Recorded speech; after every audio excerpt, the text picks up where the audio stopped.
আবার কেউ কেউ কমেন্ট করছে অ্যাডলফ খানকে যারা সুদর্শন পুরুষের অ্যাওয়ার্ড দিয়েছে তাদেরকে নোবেল দেওয়া দরকার ছিল।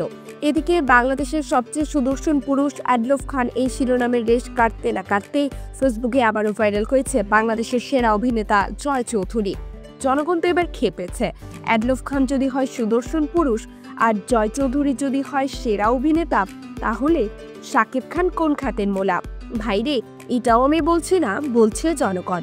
যেখানে এখন বাংলাদেশের মানুষের চোখে সেরা অভিনেতা হলো শাকিব খান, সেখানে জয় চৌধুরী আবার কে? জয় চৌধুরী তো একজন নায়ক, অনেকে তো সেটাই জানে না। সম্প্রতি সামাজিক যোগাযোগ মাধ্যমে ফেসবুকে ভাইরাল হয়েছে সাকসেস অ্যাওয়ার্ড, এর সেরা অভিনেতার পুরস্কার পেয়েছেন জয় চৌধুরী। জয় চৌধুরীর সিনেমা হলে আসলে সেখানে 10 থেকে 12 জন দর্শক থাকে কিনা সেটাই সন্দেহ। সেখানে তিনি কি করে সেরা অভিনেতার পুরস্কার পান, সেটারই হিসাব এবার জনগণ মিলাতে পারে না।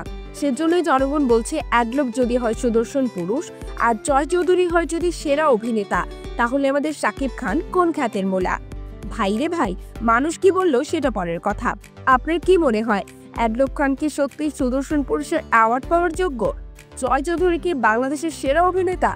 অবশ্যই আপনার 10 কোটি টাকার মূল্যবান মতামতটি কমেন্টে জানিয়ে দিবেন।